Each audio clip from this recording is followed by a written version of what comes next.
વડોદરામાં ધાર્મિક વિધિના બહાને સગીરા પર દુષ્કર્મ, પૂજારી ઝડપાયો. વડોદરામાં ધાર્મિક વિધિના બહાને સગીરા પર દુષ્કૃત્ય કરતા પૂજારીની ધરપકડ કરવામાં આવી છે. સ્વભાવ સુધારવા માતા પિતાએ પૂજારીને ઘરે બોલાવ્યો હતો. અલગ રૂમમાં લઈ જઈને દુષ્કૃત્ય આચર્યાનો આક્ષેપ સામે આવ્યો છે. સગીરાએ મોબાઈલમાં સમગ્ર ઘટનાનો વિડીયો રેકોર્ડ કર્યો હતો. મિત્રની મદદથી મહત્વનો પુરાવો પોલીસને સોંપવામાં આવ્યો હતો. પોક્સો હેઠળ ગુનો નોંધી પૂજારીની ધરપકડ કરાઈ છે. પોલીસે બાળકો સાથે સંવાદ રાખવા અપીલ કરી છે. મારી પાસે આ જે ભોગ બનનાર દીકરી છે એના મિત્ર સાથે આવેલી હતી અને પોલીસને આવીને જાણ કરતા કે મારી સાથે આવું દુષ્કૃત્ય કરવામાં આવ્યું છે.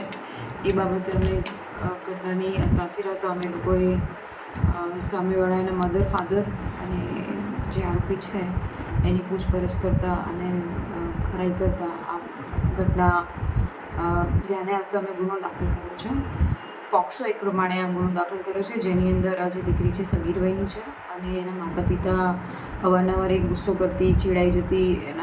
તેમના માતા પિતાને લાગ્યું કે કોઈ પૂજારી દ્વારા પૂજા વિધિ કરાવડાય તો મારી દીકરી પૂજા વિધિ પછી આનો ગુસ્સો શાંત થઈ જશે અને શાંત સ્વભાવની અને એના જે નાના મોટા એના સ્વભાવમાં બધા પ્રોબ્લેમ્સ છે સારા થઈ જશે. એ બાબતે પછી એના પૂજારીને એના મમ્મી પપ્પાએ જ કીધું હતું કે તમે અમારા ઘરે આવીને દીકરીની પૂજા કરો અથવા તો કોઈક એવી વિધિ કરી દો.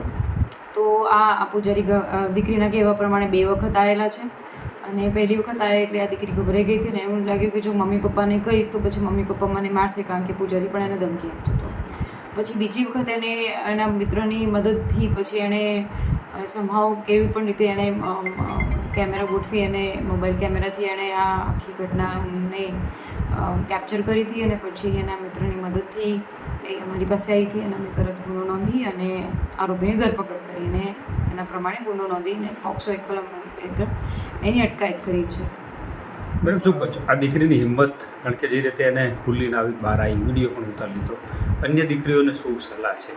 બિલકુલ આ મા બાપ માટે પણ એક લર્નિંગવાળો કિસ્સો છે, દીકરીઓ માટે પણ છે. તમારી સાથે કોઈ આવું કૃત્ય થતું હોય તો તમે ખુલીને બોલો. આવા પિશાચોને, આવા ખોટા માણસોને જેલના સળિયા પાછળ મોકલવા જોઈએ, એમના વિરુદ્ધમાં ગુના દાખલ થવા જોઈએ. સાથે સાથે જે મા બાપ છે બાળકો સાથે, નવી તમારી ટીનેજર જનરેશન છે એમની સાથે હેલ્ધી કમ્યુનિકેશન રાખો, એ તમને કહી શકવા હોવો જોઈએ.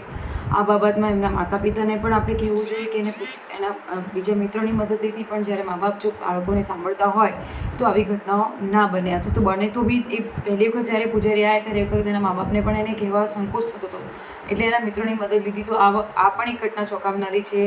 આપણે હંમેશા બાળકો સાથે હેલ્ધી કન્વર્ઝેશન રાખવું જોઈએ. આ પૂજારી જે છે એ કોણ છે, કેટલી વર્ષની ઉંમર છે, પરિવારને કઈ રીતે પરિચય થયા?